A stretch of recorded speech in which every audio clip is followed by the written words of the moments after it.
Can you hear me now better? Much better. Okay. So, my name is Sylvia. I come from Denmark, Copenhagen, and I will tell you about tourism governance and tourism policies in my region. And as you can see, it is a very, very different place. How many of you have been to Scandinavia? Or Greenland? Okay, so it is probably a place that you have only seen. Yep. Is it better? Yeah. It's better. Okay, now it's much better. So Scandinavia and the Nordic countries is at the other side of this planet, very close to the Arctic hemisphere. There are 28 million people live there, much smaller than Brazil. And if we take Greenland, it's just 1/3 of the size of so the whole countries together. Scandinavia is entailing Sweden, Denmark, Iceland, Norway, Finland, but also Greenland, which is the largest island of the world. So what do we know about Scandinavia? The Vikings, the fjords, the snow and the cold, and it's dark. Maybe you know Danish design. Maybe you know that Europe's only indigenous people also live in Scandinavia, in the north. They are called the Sami in Lapland. And Scandinavia counts always the top-ranked countries of the happiest people in the world. So sometimes it's Finland, which is the first, sometimes it's Denmark, sometimes it's Sweden. But still, probably Scandinavia is not very different from Brazil. We face the same challenges. We are being affected by climate change. So the snow is melting, which is not only affecting agriculture, but also tourism and skiing and transport. We are facing pollution, extreme weather, flash floods. Our waters are polluted. Because of agricultural production, we have a huge problem of biodiversity loss in our waters, in our coastline. So we also face a safety risk and a cost for tourism. Tourism also grows, especially in the cities, but still very few people who benefit from it. In the cities, we have crowdings, we have over-tourism, as you can see from Copenhagen, but there are rural places where nobody comes. So we have over-tourism and we have under-tourism. We have the Sami, as I just told you, we have the indigenous people of Europe. That is a huge cultural potential. Still, it is not very well explored for tourism. And just as Brazil and Rio, we are experimenting. So we need new policy approaches to live better from tourism, to live with tourism in the big cities, and maybe also think about how we can live with less tourism or different types of tourism where we have opportunities to benefit from it. So what is the Nordic way? Let me tell you what I'm going to talk about today. I will tell a little bit about the Nordic legal framework and structures for tourism. Then I will give you an inspiration of different policy tools, some inspirational examples in Scandinavia that can maybe adapt it to Brazil and Latin America. And we are going to look at who is going to pay for these policy transitions or sustainable transitions. So a little bit on funding, and then I end up with takeaways. So the Nordic way of European tourism governance. It is the European bon vivre, right? So what we want to achieve with the Nordic sustainable tourism governance is tourism needs to benefit all.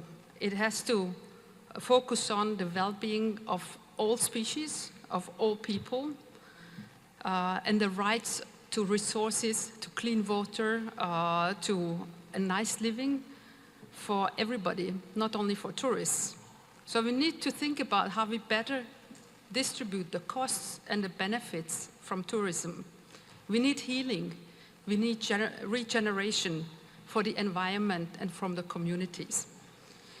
And this requires inclusive governance, so that we need to create new partnerships, not only within tourism enterprises and companies, but also with other sectors like agriculture or transport or health and healthcare. So the green transition in tourism, I will tell you a little bit about the legal framework for it. You might all know the Sustainable Development Goals, but in Europe we have also something called the European Green Deal, and it was really, really big because it has put a new legal framework on companies and on countries that they have to be accountable for sustainable transition. So we cannot just say Denmark is so green now and we have got the greenest agriculture. You have to back it up with statistics and numbers. So it has to be very transparent. And this has a huge impact on tourism, on transport, on hotel businesses. We are so hotels cannot greenwash anymore. We cannot promote something as sustainable without having the evidence for it. We have also, the Green Deal provides new priorities. So we have to think about not only tourism growth, but also the value of tourism, socio-economic value. In the opening session, I have heard 3 times that Rio is now passing the 7 million visitor number, international visitor numbers. And I would really congratulate you for that. But I don't know how much this number, it's very impressive, how does it reflect the well-being of people? Can you see? There are some new performance indicators that we need to develop in order to show how well we are performing of well-being, environmental transition, and climate targets. So I would give you some examples on the new partnerships that Denmark is actually doing on sustainability, and also the new demands that we are putting on international operators, such as cruise operators, and also on tourists. In Denmark, this is a very, very small country, and in many ways, it has some similarities in Brazil that we really love meat. As you can see, this very small cartoon is to explain how Denmark was populated. Everybody went to the nice warm countries, and when there was beaches and sunshine, and then people who could smell bacon, they went to the north. So what beef is for Brazil, and it's pork for Denmark. Bacon, you cannot imagine meals without pork meat. But it also has a cost on the environment, and because we have really upscaled pork and meat production, it has destroyed many of our wetlands and natural habitats. So in 2024, the Danish government made a deal with the farmers and with the environmental agencies to restructure farming, to regenerate water ecosystems, to convert 1/6 of all agricultural land into natural parks and areas. This is really huge. This is very radical for a country that is so much living off and dependent on agriculture. But if we reduce cattle farming and pig farming, there we have some climate benefits, and it will also have a positive impact on coastal tourism activities. If you go to Denmark now, on the surface, the water is really nice. If you are diving underneath, you can see that it's dead. There are no fish left. There are a lot of problems with lack of oxygen. It's a dead sea. And if you are not trying to control the different fertilizers that are coming from agriculture into our waters, it's going to be totally dead.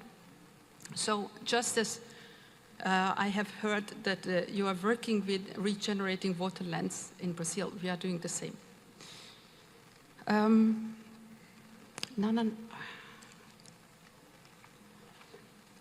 Policies are not enough. We also need a mentality change. And imagine trying to change people's dietary preferences to eat less meat.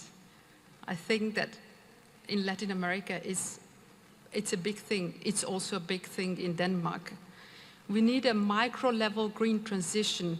We need in some ways affect how people choose what they eat. We have to change consumer culture, the public opinion, and the norm that we have to have meat for every meal. The Danish health authorities, they have issued a new dietary guideline. As you can see, it's this pyramid the other way around, showing on the top you find vegetables and legumes and greens that you have to eat most. And in the bottom you find animal proteins, dairy products, and meat that you have to eat less. How can we drive these changes? We can see that some of the top restaurants, we have a number of Michelin star restaurants, so fine dining, they try to push the change in consumer tastes and having some vegetarian or vegan restaurant opportunities, which is really fine dining. Okay, enough about meat. Let's see about what policies of DMOs, or destination management organizations, are doing. In 2018, before COVID, we have seen in the Mediterranean and in also European cities growing anti-tourism sentiment. People were tired of trolley terror. People were tired of having tourists destroying their everyday lives, especially in the large cities, but we have also seen it in Copenhagen. And the Copenhagen DMO said, we cannot allow that we go as far as Barcelona or Venice. Tourism will not destroy the city. So they issued the Copenhagen Localhood Strategy, and they state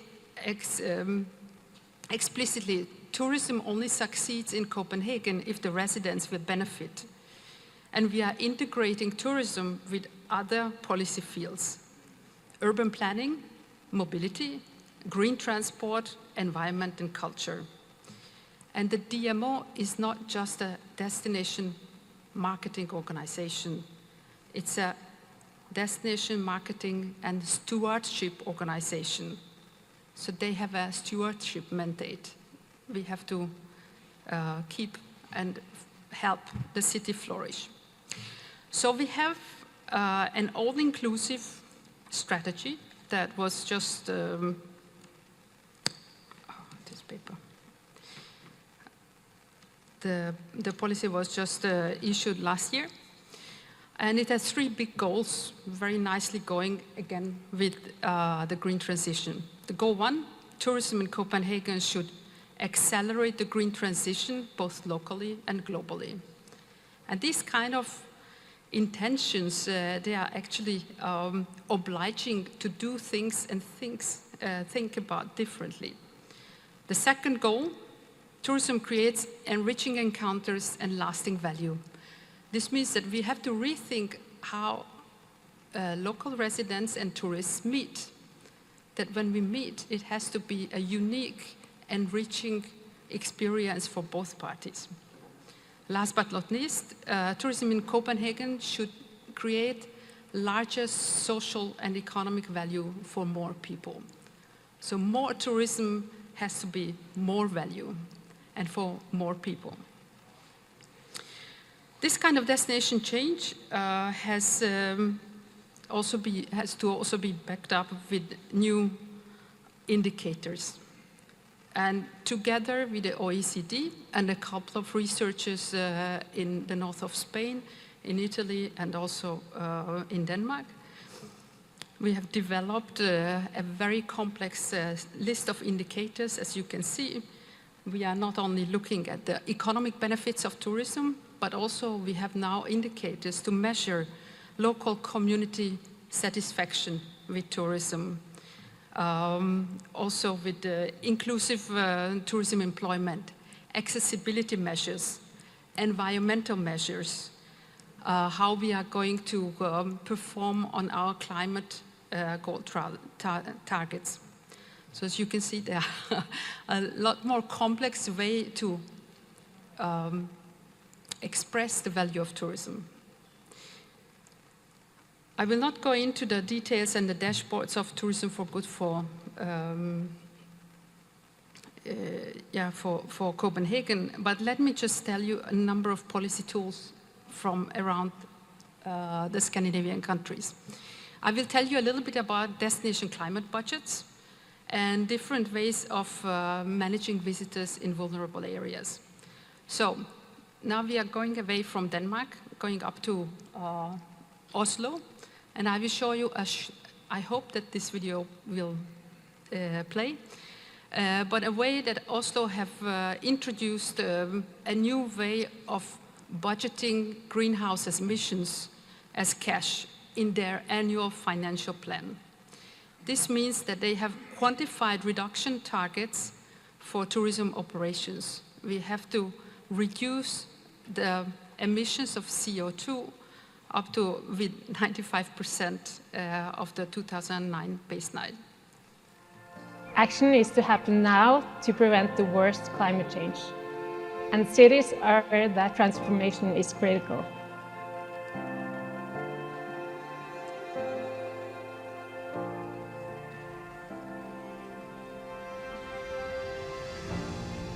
The climate budget put climate in the very, very center of policymaking, and that's where climate issues belong.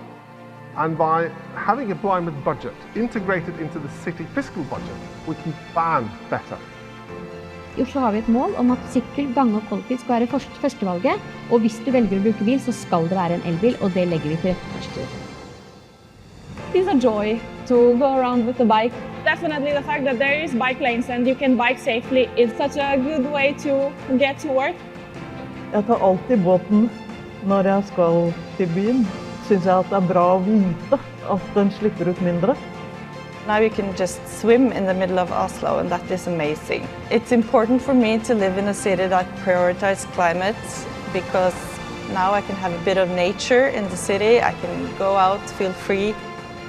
We use permits or mandates to promote different zero-emission solutions. And we use the climate budget to require in our procurements fossil-free solutions. Vi tror også egentlig at vi verdens største utslippsfrie prosjekt per i dag.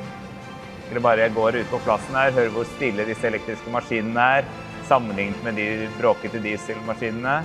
You can actually see the change happening. You see that the city becomes greener, we get less traffic in the city, and it actually affects people's lives. Cities are key to change. What we do in Oslo can be done in other cities all over the world, and cities together could help save the climate. Thank you.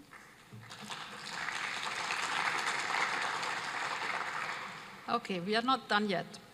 It was a very nice, dreamy place to be in Oslo.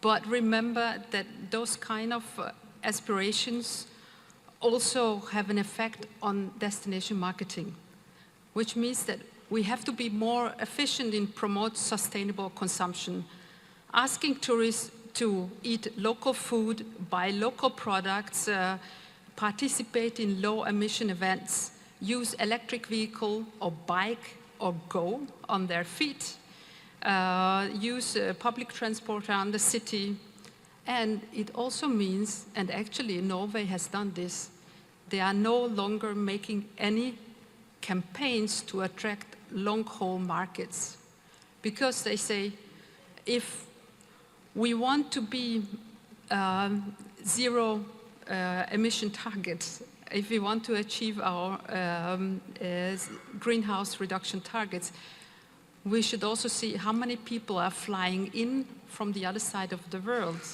to visit us. So what they do is that they try to attract responsible tourists.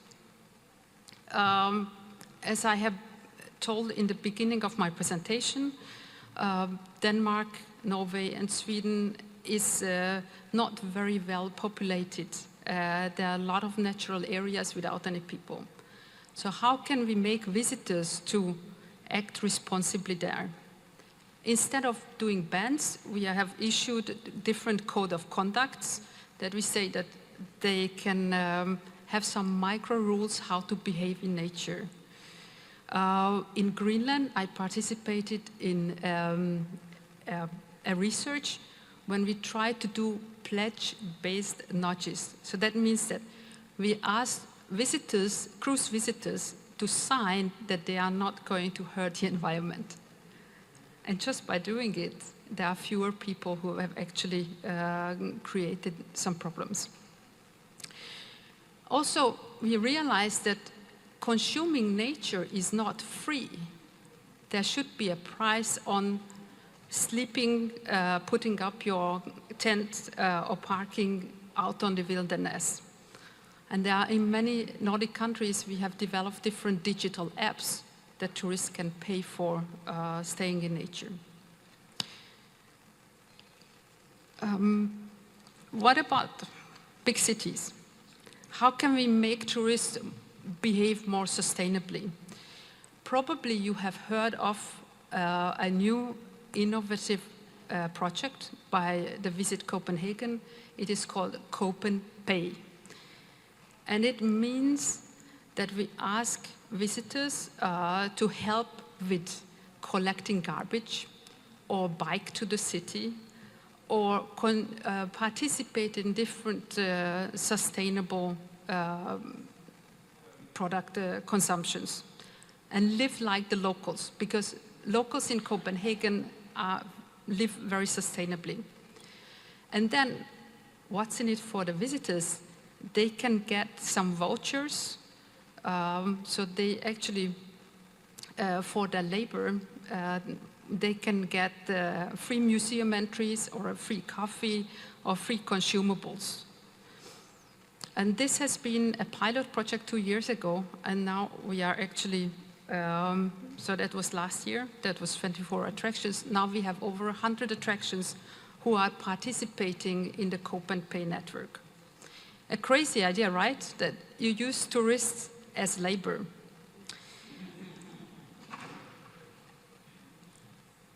And last but not least, let's remember to involve indigenous communities in tourism.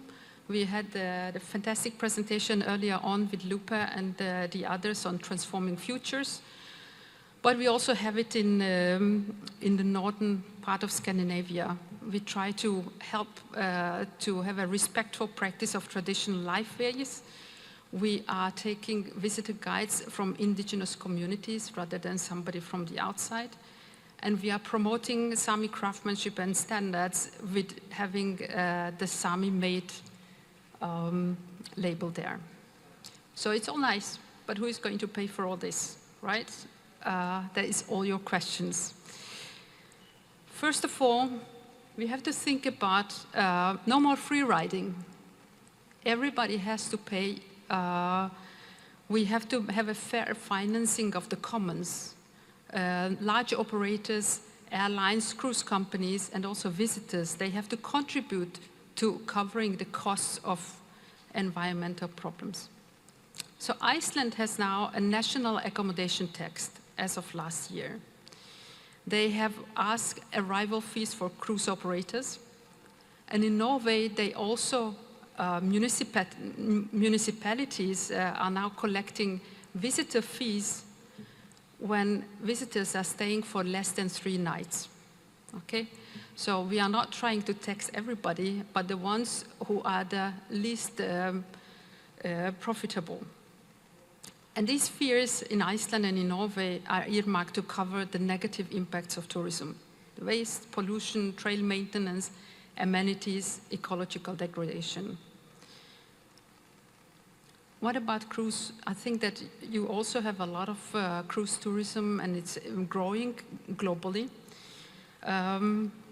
Norway would like to meet their climate targets, so they decided to have from 2026, 1st of January, only zero-emission cruise vessels can enter the UNESCO heritage fjords.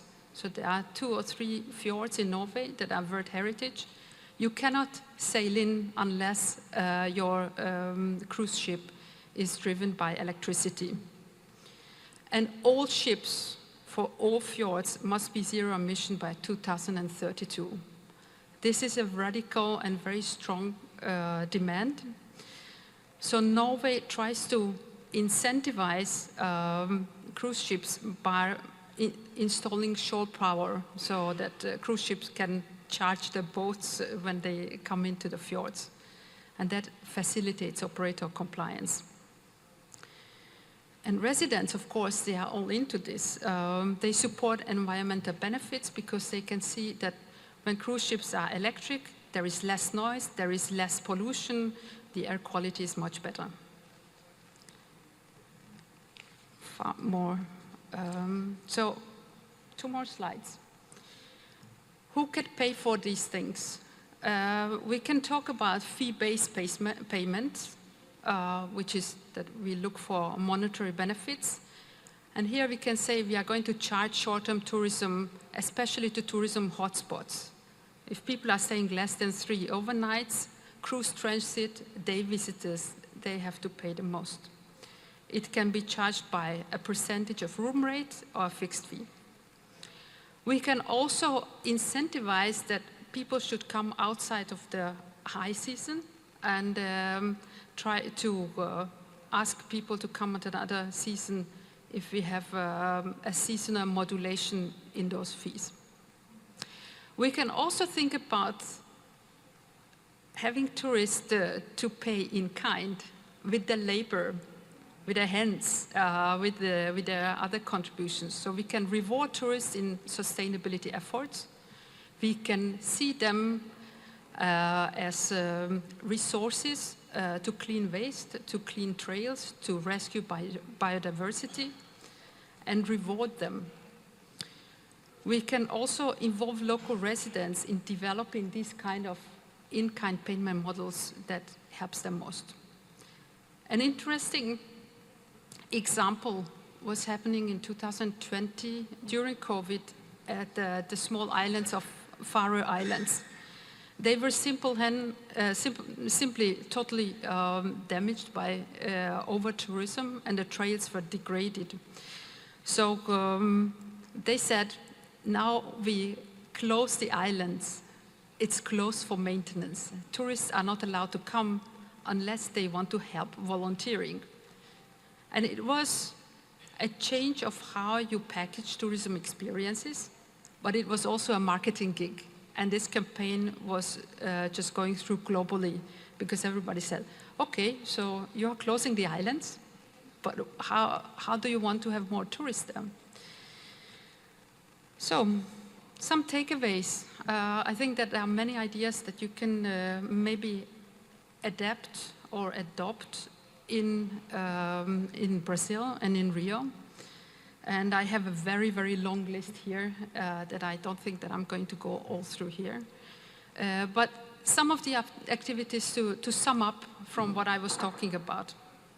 We can talk about redesigning destination governance and new incentives for sustainable behavior. You can pilot test and maybe upscale a destination climate budget. Prioritize zero-emission construction and transport and shore power. We can have visitor codes. You can introduce day-use passes, time slots, and live capacity dashboards. And last but not least, remember that visitors have to be a part of the solution. You can insource them as labor in sustainable transition. You can do a real pay or a pay with purpose with 10 partners for a short time, or offer free transit passes or attraction tickets for verified eco-attractions. So I guess that I don't have so much more to play. I'm going to stop here. But if you have some questions, please go ahead.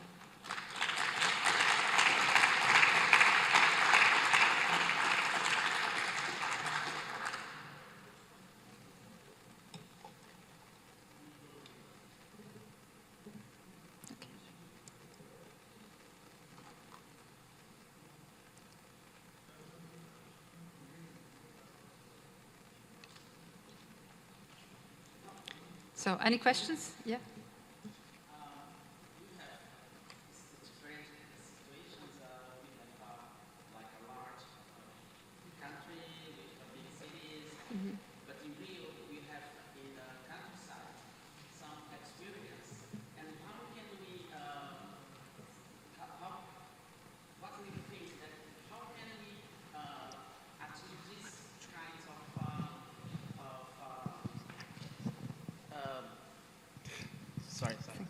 How can we, what you can say to us, like, what is the most important thing that we need to think when we are talking about small communities, small places, is not growing very fast, and respect the environment? The most important thing is to involve communities in a dialogue to define their tourism targets. Do they want to live off tourism? To what extent? What are the benefits they want to define? So if we go back to these policy-driven indicators, these multiple indicators,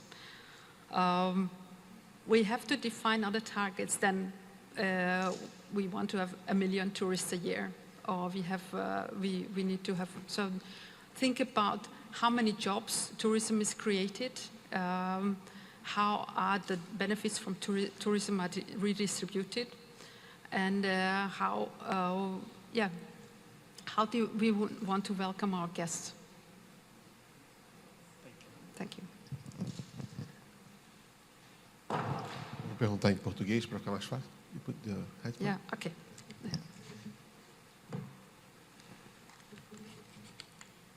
Eu fiquei curioso. Just a second. Yes. Eu fiquei curioso com relação àquela estratégia dos turistas conhecerem um local, integrarem com a comunidade, com os moradores. Não sei se foi uma diretriz ou se é um plano que isso já acontece. E se já acontece, queria saber um pouco mais sobre ele, porque eu acho que é uma solução muito simples e sem custo para todos implementarem nas suas cidades, nas suas localidades. Okay. In the opening session, I think it was the head of tourism from Rio said that tourism creates unique encounters. So this is like the unique experience of another place. And I have been now in Rio for 2 days, and I have not met any locals. I met the people in the hotel, but I haven't, and some people at the beach, but otherwise I didn't have the opportunity to meet local peoples. And believe me or not, the first thing that you want to do as an international tourist is to see how locals live, what are they eating. If I go to Italy, I try to go to restaurants when they don't have the menus in English, because I know that there is where the locals go. So it's a very simple thing to think about, that we need to redesign tourist experiences so it also includes not just beautiful pools or beautiful vistas, but also meeting with other people. I will go this time. Here. English? Yeah. Oh. Yeah. You said about the whole transition that you had to perform for the whole Danish culture when you said about the understanding of the importance of sustainable actions and the whole climate change scenario. Yeah.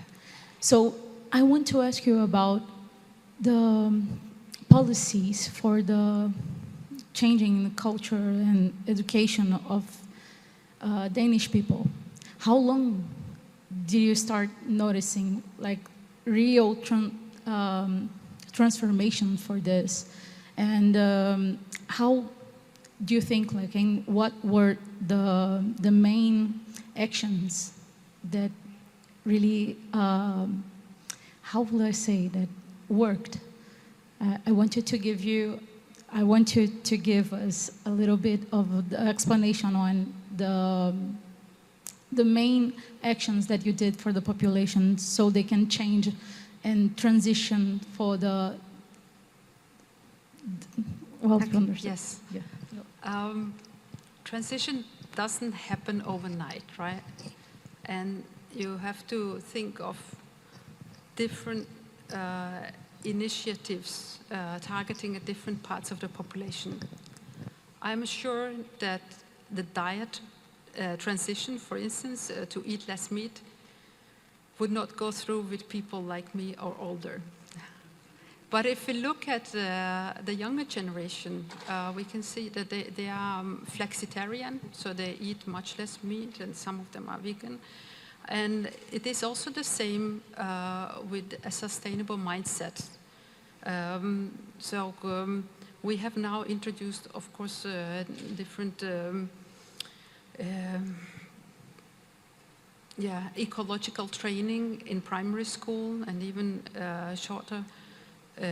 Most schools have something called Operation Day Work, which means that for one day every year they collect trash, and I think that you are already doing similar things in Brazil. So this is nothing new. It's important that we target the mindset of the next generation so that they carry those sustainable values. And fortunately, Brazil is a much younger population than Europe and Denmark, so I think that the transition will happen faster. As long as we see that the environment is not somebody else's, but it's our own joint responsibility. So if we can create ownership for the sea and for the forests and for the living species, then it will happen naturally. Hi. Hi. I am Rodrigo from Argentina. Congratulations for your presentation, was very clear. And I and Ryan here are organizing a green trip in Argentina. And in the exercise to find green location, we saw that there are few hotels greens. In Buenos Aires, for example, we found only three. Mm-hmm. And how we can in Argentina open the eyes of the managers of the hotels to offer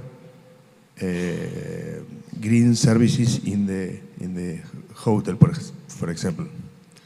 This is very easy. I think, it's not easy, but money talks. Yeah. Bullshit walks. So if we say that this is what the tourists want, and probably not the older generations, but the younger generations, we have seen it. I have made some research in Tanzania, in Africa, in Zanzibar, and Zanzibar has a huge problem with plastic waste. I think that probably we all have it. And you can see that the beaches are covered with plastic, and there is litter everywhere. Now, we talked hotels, saying that first of all, tourists, and we looked at TripAdvisor and all the reviews from tourism, and all tourists said There's too much waste. And why do hotels have single-use plastics? Why do hotels have just small bottles instead of one big container? And we said, you are not going to get good reviews. Tourists are not coming back. And we showed them how they actually made photos. So tourists made some photos and some negative satisfaction on Zanzibar. So this is how you look like when you come out. And that actually opened the eye of many hotels. So they are now also doing these incremental changes with regards to plastic.